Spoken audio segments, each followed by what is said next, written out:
नमस्कार, बहुत स्वागत है आपका। आप देख रहे हैं ड्रीम 11 प्रेजेंट्स क्रिकेट धमाका। देखो दिल से, खेलो दिमाग से। आपके साथ मैं हूं ज्योत्सना पाटनी और बात करेंगे हम आज के होने वाले मुकाबले की। और इसी पर बात करने के लिए मेरे साथ न्यूज रूम से जुड़ चुके हैं मेरे सहयोगी वैभव भोला भी। तो आईपीएल के रण में आज दिल्ली के मैदान में खेला जाना है इस सीजन का पहला मुकाबला, जो अब से थोड़ी ही देर बाद होगा शुरू। लेकिन उससे पहले होगा टॉस। और बता दें कि एक तरफ होगी महेंद्र सिंह धोनी की चेन्नई सुपर किंग्स, तो वहीं दूसरी तरफ उनके सामने होंगी डेविड वार्नर की Sunrisers Hyderabad. Chennai super Kings की बात करें तो लगातार जीत हासिल कर रही है ये टीम, तो वहीं सनराइजर्स हैदराबाद इस सीजन में अब तक इंप्रेस करने में रही है नाकाम। और आज के मैच में आपकी ड्रीम 11 टीम कैसी हो, किस खिलाड़ी पर आज आप कप्तान या उप कप्तान का दाव खेल सकते हैं, ये बताने के लिए इंडिया टीवी के इस प्लेटफॉर्म पर हमारे साथ जुड़ चुके हैं इंडियन टीम के पूर्व क्रिकेटर मुरली कार्तिक। मुरली, बहुत स्वागत है आपका। शुक्रिया ज्योत्सना, थैंक्स अ लॉट। और ज्योत्सना, अगर बात करें तो आज का मुकाबला खेला जाना है चेन्नई सुपर किंग्स और सनराइजर हैदराबाद के बीच। तो चेन्नई सुपर किंग्स कल तक तो पॉइंट्स टेबल में नंबर 1 थी, तो वही सनराइजर हैदराबाद बहुत कोशिश करने के बावजूद पॉइंट्स टेबल में सबसे नीचे है। तो ये बताएंगे कि आज के मुकाबले से हम क्या एक्सपेक्ट करें, लेकिन उससे पहले नज़र डाल लेते हैं कि इन दोनों टीमों के परफॉर्मेंस पे जब भी आमने सामने हुई हैं तो क्या रिजल्ट सामने हमें देखने को मिले हैं।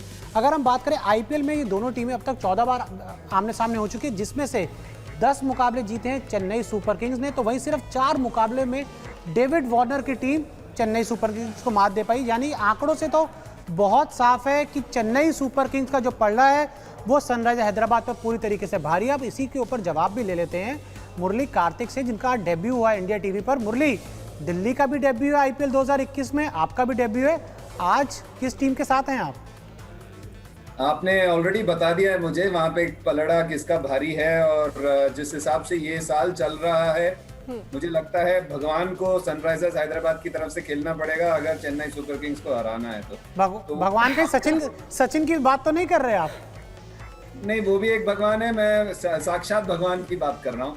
क्योंकि जिस हिसाब से सनराइजर्स हैदराबाद का फॉर्म चला है, जिस हिसाब से वो खेल रही है और जिस हिसाब से सीएसके चेन्नई सुपर किंग्स खेल रही है इस साल, तो इसी वजह से मैं कह रहा हूँ कि साक्षात भगवान को आके खेलना पड़ेगा उनकी तरफ से अगर चेन्नई सुपर किंग्स को हराना है। तो मुझे लग रहा है इस बार भी चेन्नई सुपर किंग्स ही हावी रहेगी। इसलिए हैदराबाद के लिए ये भी कहा जा रहा है कि ये टीम अब भगवान के भरोसे ही है। चलिए अब बात करते हैं इस वक्त की बड़ी खबर की, जो आ रही है दिल्ली के मैदान से, और खबर टॉस से जुड़ी हुई। आपको बता दें कि जो टॉस हुआ है, हैदराबाद ने टॉस जीतकर पहले बल्लेबाजी करने का फैसला किया है। मुरली, इस फैसले को आप कैसे देख रहे हैं, क्योंकि इस मैदान में जो पिछले आंकड़े हैं 2019 के, वो ये बता रहे हैं कि जो टीम चेस करेगी वो जीतेगी। मैं आपके साथ हूँ ज्योत्सना, मैं भी थोड़ा सरप्राइज्ड हूँ कि क्या 74 मैचेस में जितने भी हुए हैं ज्यादातर टीम्स ने चेस किया है। और पता नहीं ड्यू रहेगा नहीं रहेगा। और सबसे इम्पोर्टेंट चीज़ है कि आपको जो चेस करते हैं तो आप ज़्यादा फायदे में रहते हैं। तो मुझे ये सरप्राइज किया है, इससे ये साफ दिखता है कि सनराइजर्स हैदराबाद अपने आप को चेस करते हुए बैंक नहीं करती। ऑल्दो एक मैच वो जीते, जो अभी तक मैच जीते हैं वो 9 विकेटों से वो चेस करके जीते हैं, पर पता नहीं क्या उनकी सोच है जिसके वजह से उन्होंने पहले बल्लेबाजी करने क्या मुरली ये भी हो सकता है ना कि कई बार जब आप ये देख रहे हैं कि जो परफॉर्मेंस आपकी टीम का बहुत अच्छा नहीं रहा, तो शायद अपने ऊपर से जो प्रेशर होता है वो आप कम करना चाहते हैं पहले बल्लेबाजी करके, जिससे मतलब आप एक स्कोर सेट कर दें और फिर थोड़ा प्रेशर है वो आपकी टीम पर कम हो जाए।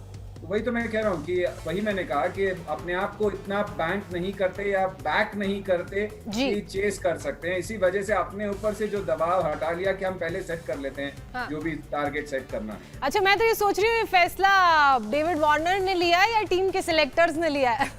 चलिए आगे बात बढ़ते हैं और अब बात करते हैं दोनों ही टीमों के हालिया प्रदर्शन की, किस तरह का प्रदर्शन इस सीजन रहा है। चेन्नई सुपर किंग्स की बात करें तो इस सीजन अब तक 5 में से 4 मुकाबलों में जीत दर्ज की है। पिछले मैच में विराट कोहली की रॉयल चैलेंजर्स बैंगलोर को 69 रन से हराया था धोनी की चेन्नई ने। तो वहीं पॉइंट्स टेबल में 8 अंकों के साथ चेन्नई वैभव दूसरे स्थान पर काबिज है। और दोस्तों, मैं आपको सनराइजर हैदराबाद का परफॉर्मेंस बताऊं उससे पहले आपको ये बता दूं कि इस टीम के जितने भी फैसले हैं वो डेविड वार्नर ही लेते हैं, क्योंकि एक शानदार कप्तान रहे और एक दमदार बल्लेबाज हैं। अब बात कर लेते हैं अब तक जो परफॉर्मेंस कैसा रहा है सनराइजर हैदराबाद का इस सीजन में। देखिए IPL 14 में अब तक सनराइजर हैदराबाद ने 5 मुकाबले खेले, जिसमें से हम लगातार बात करें कि सिर्फ एक मैच में जीत मिली है। पिछले मैच में सुपर ओवर में हार मिली थी, ये बहुत अनफॉर्चुनेट रहा था कि जिस तरीके से सुपर ओवर में भी आकर आप जीत नहीं दर्ज कर पाए। तो उसके बाद अगर हम बात करें, अब तक सिर्फ पंजाब किंग्स को हराया है, KKR, RCB, Mumbai Indians, Delhi Capitals ने हराया है और 2 पॉइंट्स के साथ पॉइंट्स टेबल में सबसे नीचे है। तो अब जान लेते हैं मुरली से। मुरली, अगर हम बात करें कप्तान डेविड वार्नर की, एक इम्पैक्टफुल खिलाड़ी हैं, क्या वो इम्पैक्ट आज नजर आएगा इनका? बहुत ज़रूरी है। हमेशा आप चाहते हैं कि आपके कुछ जो स्टैंड आउट परफॉर्मेंस है, जो प्लेयर्स हैं जो परफॉर्म करते चले आए हैं, उन पे आप वापस वो भरोसा जताएं। और इस साल भी देखिए, अगर सनराइजर्स हैदराबाद के किसी बल्लेबाज या कुछ बल्लेबाजों ने रन बनाया है, उसमें डेविड वार्नर हैं, क्योंकि एक मुश्किल जगह पे उन लोगों ने अपना शुरू किया था। जो IPL का आगाज़ ही उनका चेन्नई में हुआ, तो जो इतना आसान पिच नहीं था प्लेयर्स के लिए, वहाँ पे जॉनी बेस्टो और डेविड वार्नर ने रन बनाए। पिछले मैच में आपके लिए केन विलियमसन ने रन बनाया। तो कुछ प्लेयर्स हैं जिन्होंने रन बनाए हैं। तो आप चाहते हैं कि जब बेहतर विकेटें मिली या बेहतर सिचुएशन मिले, तो आप चाहते हैं कि डेविड वार्नर फिर से आपके लिए स्टैंड आउट करें वहां पे। जी, और देखना यह है कि किस तरह से इस टीम का प्रदर्शन रहता है। और वैभव, जहां तक रही डेविड वार्नर के फैसले की बात, मैंने वो मनीष पांडे वाले स्टेटमेंट के लिए मेंशन किया था। नहीं, वो तो उस फैसले से मैं बिल्कुल एकदम खुश हूं कि मनीष पांडे को डेविड वार्नर नहीं खिला रहे, बहुत अच्छा कर रहे हैं। 2 मैच जो सनराइजर हैदराबाद हारी, वो मनीष पांडे की वजह से। इस पर भी विस्तार से मुझे बात लगता है करेंगे कि वैभव को पसंद नहीं है मनीष पांडे। नहीं, ऐसा नहीं, मैं ऐसा कुछ नहीं है कि किसी खिलाड़ी को लेकर पसंद नापसंद है, लेकिन वो परफॉर्मेंस की बात मुरली आ जाती है। लेकिन जो विराट आए हैं वो भी कोई बहुत अच्छा प्रदर्शन कर नहीं रहे। इस पर आगे विस्तार से बात करेंगे, लेकिन अभी एक बहुत जरूरी बात अपने दर्शकों को हम बता दें, क्योंकि हमारे दर्शक इस सेगमेंट का बेसब्री से करते हैं इंतजार। तो हमारे सारे दर्शक जल्दी से उठा लीजिए अपने स्मार्टफोन्स अपने हाथ में, क्योंकि अब आपको आपकी ड्रीम 11 टीम से जुड़े हर सवाल का मिलने वाला है जवाब। सबसे पहले बताते हैं कि आज आपकी ड्रीम 11 टीम के मस्ट हैव प्लेयर्स कौन कौन से हैं जो आपकी टीम में होने चाहिए। तो पहला नाम है रविंद्र जडेजा का। रविंद्र जडेजा हैं आज के मैच के dream 11 must have player. Jadeja ने पिछले मैच में दिखा दिया कि वो मैदान में सब कुछ कर सकते हैं, यानी कि बैटिंग, बॉलिंग, फील्डिंग में उनका कोई तोड़ नहीं है। और जडेजा का इसी के साथ क्रेडिट पॉइंट है वैभव 9.5। और जोसा, ये सिर्फ जडेजा नहीं है, ये सर रविंद्र जडेजा है, या फिर इन्हें अब अगर हम सुपरमैन भी कहें तो गलत नहीं होगा। तो मुरली से ही जान लेते हैं, मतलब मुरली भी इन्हीं की तरह गेंदबाजी करते थे। तो मुरली, आज के मैच में जो ड्रीम 11 मस्ट हैव की अगर आप लिस्ट बनाएंगे तो उसमें रविंद्र जडेजा को मेरे हिसाब से तो आप जरूर रखेंगे आज। बिल्कुल, उनको हमेशा ही रखना चाहिए। और अभी हाल ही का जो फॉर्म है, उसमें जो उन्होंने येलो कलर के कपड़े पहने हैं, he is the man with the golden arm, golden touch. कुछ भी करें वो सब कुछ सही होगा। जहां जाते हैं वहां कैच आ रहा है, जहां जा रहे हैं वहां से वो रन आउट मार पा रहे हैं। उसके अलावा बल्लेबाजी में आपने सबने देख लिया, पिछले 2 साल से कप्तान MS धोनी ने खुद कहा है कि वो हमारे लोअर ऑर्डर और लेट ऑर्डर जो पावरफुल प्लेयर है, वो इकलौते एक प्लेयर हैं। और साथ साथ उनकी गेंदबाजी बहुत अच्छी रही है इस साल। तो man with the golden arm, man with the golden touch, जो येलो है वो उनके साथ जा रहा है। And man with the golden captain also. और बहुत ही मैदान में बात करें तो मतलब हर जगह जडेजा जडेजा जडेजा ही नजर आते हैं, ऐसा लगता है फील्डिंग और कोई प्लेयर कर नहीं रहा है। चलिए आगे बढ़ते हैं और बात करते हैं ड्रीम 11 मस्ट हैव दूसरे प्लेयर की। तो इस लिस्ट में अगले प्लेयर हैं Faf du Plessis with credit points 10। और मुरली, जिस तरीके से पिछले सीजन थोड़ी सी बात हुई थी कि शेन वॉटसन संन्यास ले रहे हैं, तो क्या फाफ डु प्लेसिस के ऊपर भी सवाल उठे थे, लेकिन इस सीजन उन्होंने प्रूव कर दिया कि अभी भी इनकी बाजुओं में बहुत दम है और अभी भी ड्रीम टीम में मौका इनको जरूर मिलना चाहिए। वैभव, वापस वही बात आएगी कि क्लास इज ऑलवेज परमानेंट। ये आप हमेशा मुझसे सुनेंगे। आपको मैं हमेशा बताऊंगा कि कभी भी किसी भी प्लेयर को राइट ऑफ मत करना। हर दिन हर किसी का एक जैसा नहीं होता, खासकर T20 क्रिकेट में, जहाँ पे आप सर पे कफन बांध के चलते हैं, गर्दन में हमेशा तलवार लगी रहती है। एज अ बैट्समैन आप जाके शॉट्स खेलते हैं अपनी टीम के लिए। कुछ साल होते हैं, कुछ साल आप लय में नहीं होते, कुछ साल आप क्या बहुत सारी चीजें होती हैं जो साथ में नहीं जाती। हर दिन हर किसी का सेम नहीं जाता। और इस वजह से फाफ डु प्लेसी जैसे प्लेयर को तो कभी आप डिस्काउंट कर ही नहीं सकते। और इस साल दिखाई दिया उन्होंने कि कितनी अच्छी बल्लेबाज हैं, क्या फील्डिंग करते हैं। अगेन ये भी एक रविंद्र जडेजा जैसे प्लेयर हैं, भले ही गेंदबाजी ना करते हो पर इलेक्ट्रिक फील्डर हैं हर जगह। ये भी आपको लॉन्ग ऑन से लॉन्ग ऑन, लॉन्ग ऑफ से लॉन्ग ऑफ भागते हुए दिखेंगे। मेन फील्डर हैं सीएसके के लिए, और बहुत अच्छा लगा इस साल की उन्होंने रन भी बनाए हैं, बहुत इंपॉर्टेंट प्लेयर हैं top of the order CSK के लिए। बिल्कुल मुरली, आगे बढ़ते हैं और बात करते हैं ड्रीम 11 मस्ट हैव तीसरे खिलाड़ी की, और ये है सनराइजर्स हैदराबाद के जॉनी बेयरस्टो। जॉनी बेयरस्टो की बात करें तो इनका जो क्रेडिट पॉइंट है वो है 10। और मुरली, जिस तरीके कुछ देर पहले जब मेरी आपसे बात हो रही थी तो आपने कहा था कि सनराइजर हैदराबाद से एक खिलाड़ी जिस पर आपकी नजर रहने वाली है वो जॉनी बेयरस्टो हैं, तो आपकी टीम में ड्रीम 11 मस्ट हैव खिलाड़ी जॉनी बेयरस्टो तो जरूर होंगे। 100%। अगेन एक फॉर्म प्लेयर, अगेन एक ऐसा प्लेयर जो इम्पैक्ट प्लेयर है, अगेन एक ऐसा प्लेयर जो ऐसे वक्त पे आपके लिए रन बनाएगा और मैच जिता सकता है किसी भी सिचुएशन से। ऊपर से सबसे इम्पोर्टेंट है, इंडिया में पिछले 2 महीने से वो व्हाइट बॉल क्रिकेट खेल रहे हैं, इंडिया के खिलाफ भी उन्होंने अच्छा किया था। इस साल भी आप देख लीजिए, मुश्किल विकेटों पे, चेन्नई जैसी मुश्किल विकेटों पे उन्होंने इतनी अच्छी बल्लेबाजी की है, तो मस्ट हैव। बिल्कुल, और आगे बढ़ें और बात करें सनराइजर्स हैदराबाद के केन विलियमसन की, तो ये भी आज के मैच के ड्रीम 11 मस्ट हैव प्लेयर की लिस्ट में शामिल है वैभव, विद क्रेडिट पॉइंट्स 9। और जो सा कई बार सनराइजर हैदराबाद की तरफ से गलतियां हो जाती है कि केन विलियमसन पे थोड़ा कम भरोसा दिखाते हैं, लेकिन मुरली जब भी केन टीम में आते हैं तो वो दिखा देते हैं कि भैया इन पे भरोसा करना बहुत जरूरी है। ये इनका नाम होना चाहिए संत विलियमसन, क्योंकि इनके जिस आव भाव हैं, जिस हिसाब से ये आसपास रहते हैं प्लेयर्स के लिए फील्ड पे भी, जब वो बाहर भी बैठे होते हैं, जब उनको खिलाते भी नहीं हैं, तो वो जिस हिसाब से एक एडवाइजर, एक काउंसलर के रूप में रहते हैं, और जब खेलते हैं मुश्किल स्थिति से, ये मैंने आपको पहले भी कहा था वैभव, ये थप्पड़ मारते हैं और पता नहीं चलता, गूंज नहीं आती। ये उतने प्यार से खेलते हैं, बल्लेबाजी करते हैं और मैच निकाल के ले जाते हैं। हर एक ऐसे बैंकेबल प्लेयर है जिनको आप 365 डेज आप इन पे भरोसा जता सकते हैं, तो मस्ट हैव अगेन। मैं तो सरप्राइज हूं कि इनके क्रेडिट पॉइंट्स ज्यादा नहीं है। अब आगे बढ़ते हैं और बात करते हैं उन खिलाड़ियों की जिनका एक्स फैक्टर होना आज आप दिल्ली के मैदान पर देख सकते हैं। ऐसा हो सकता है चेन्नई सुपर किंग्स के ओपनर ऋतुराज गायकवाड़ आज के ड्रीम 11 एक्स फैक्टर खिलाड़ी साबित हो सकते हैं। इनका क्रेडिट है 8 पॉइंट्स। इसी लिस्ट में एक और खिलाड़ी का नाम है और वो है सनराइजर्स हैदराबाद के सिद्धार्थ कौल। ये भी आज के मैच के ड्रीम 11 एक्स फैक्टर खिलाड़ी साबित हो सकते हैं और वैभव, इनका भी क्रेडिट है 8 पॉइंट्स। और मुरली, अगर सिद्धार्थ कौल के बारे में बात की जाए, 3 साल पहले अगर आईपीएल में का बहुत शानदार परफॉर्मेंस रहा था, उसके दम पर इन्होंने इंडियन टीम में भी जगह बनाई थी, लेकिन पिछले 2 साल, पिछला साल और ये वाला साल बहुत ज्यादा अच्छा नहीं रहा सिद्धार्थ के लिए। इतने मौके भी नहीं मिले वैभव। अगर आप देखें, कभी कभी आपका एक आध परफॉर्मेंस खराब चले जाता है। आप सोचिए, अब हर्षल पटेल के ले लीजिए, आपने पहले मैच में 5 लिया तो आपको कप्तान का ऐसा भरोसा मिल गया, तो बहुत जरूरी है। अगर यही हर्षल पटेल के उसी ओवर में या उसी मैच में 37 रन पड़ जाते जैसे रविंद्र जडेजा के खिलाफ पड़े, उसके बाद कप्तान का भरोसा हिल जाता है, खासकर यंग प्लेयर्स पे, खासकर नॉन एस्टैब्लिश्ड प्लेयर्स पे। तो बहुत इंपॉर्टेंट है कि जो प्लेयर्स को मौका मिले वो ज्यादा मिले और एक ही परफॉर्मेंस के बेस पे ना खराब करें और एक साल के बेस पे ना खराब हो।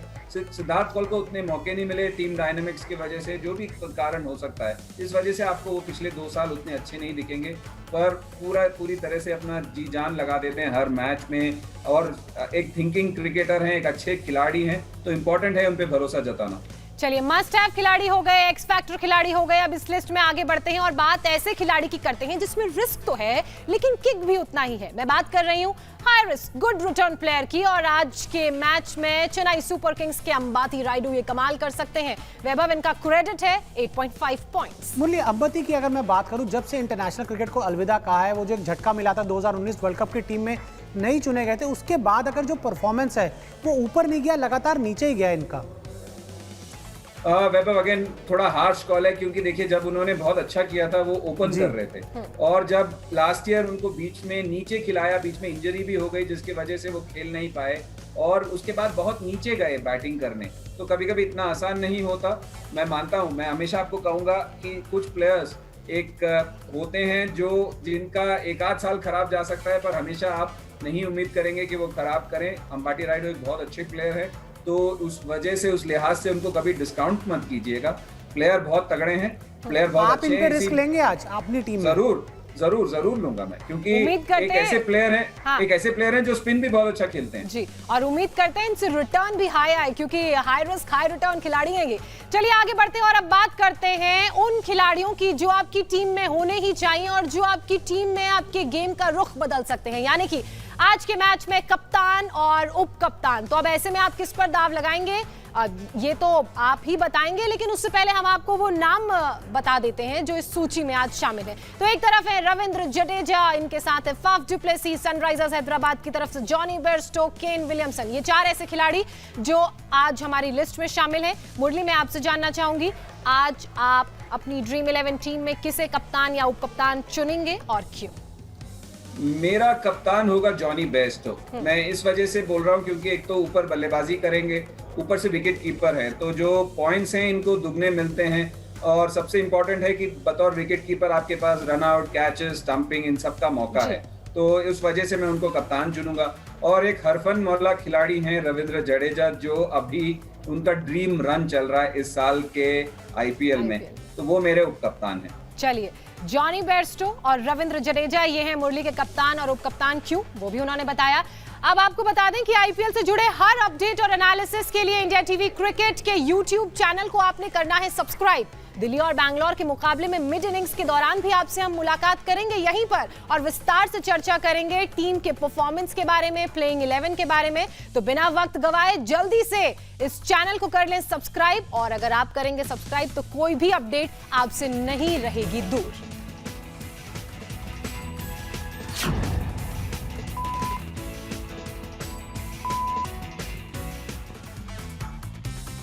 वेलकम बैक, आप देख रहे हैं ड्रीम 11 प्रेजेंट्स क्रिकेट धमाका। और आइए बात करते हैं उन खिलाड़ियों की जिन्हें अपनी टीम में शामिल करने के लिए एक, आपको बहुत ज्यादा क्रेडिट पॉइंट्स खर्चने की जरूरत नहीं पड़ेगी, और दूसरा, रिटर्न में मिलेंगे आपको बहुत सारे फैंटेसी पॉइंट्स। तो इस लिस्ट में पहले देख लेते हैं किन किन खिलाड़ियों का है नाम शामिल। ऋतुराज गायकवाड़ का नाम शामिल है, और साथ ही है अंबाती रायडू का इस लिस्ट में नाम विद क्रेडिट पॉइंट 8 एंड 8.5। मुरली, मैं आपसे जानना चाहूंगी कि क्या ये दोनों खिलाड़ी अपनी नाम अपनी कैटेगरी के हिसाब से बड़ा प्रदर्शन कर सकते हैं? छोटा पैकेट बड़ा धमाका। जी बिल्कुल, और आपको एक देखना पड़ेगा कि अंबाती रायडू एक इंटरनेशनल खिलाड़ी हैं, जिनको जैसे पहले हमने दिखाया कि पहले पिछले 1 साल में इतना ज़्यादा कुछ परफॉर्मेंस नहीं किया, पर उनके ऊपर आप पूरा दाव लगा सकते हैं क्योंकि वो क्वालिटी प्लेयर है। एक और चीज़ आपको याद रखना पड़ेगा, ऋतुराज गायकवाड़ जिनकी शुरुआत हुई थी, उन्होंने रन नहीं बनाया, एक पोटेंशियल दिखता है कप्तान माही को, उसी वजह से उन्होंने उन पे भरोसा जताया है। एक चीज़ है कि वो हमेशा भरोसा जताते हैं अपने प्लेयर्स पे, और ऋतुराज गायकवाड़ से पिछले साल से वो जता रहे हैं, तो जब कप्तान माही जता सकते हैं उन पे इतना भरोसा, तो हम लोगों को भी जताना चाहिए उन पे। और प्लेयर को हीरे की तरह तराशना आता है कप्तान माही को। बहरहाल बहुत शुक्रिया मुरली आपका हमारे साथ जुड़ने के लिए, इस पूरी चर्चा का हिस्सा बनने के लिए, और हमारे व्यूवर्स की ड्रीम 11 टीम में कौन कौन से खिलाड़ी शामिल हो, क्यों हो, ये सब उन्हें विस्तार से बताने के लिए, समझाने के लिए। ड्रीम 11 प्रेजेंट्स क्रिकेट धमाका में फिलहाल इतना ही है। एक मैच के बाद आपसे एक बार फिर करेंगे हम मुलाकात। अभी अब आप बड़ी आसानी से इंडिया टीवी देख सकते हैं, और इसके लिए आपको इंडिया टीवी ऐप डाउनलोड करना होगा। प्ले स्टोर या ऐप स्टोर में जाएं, इंडिया टीवी ऐप सर्च करें और इसे डाउनलोड करें। इंडिया टीवी हर जगह हर वक्त।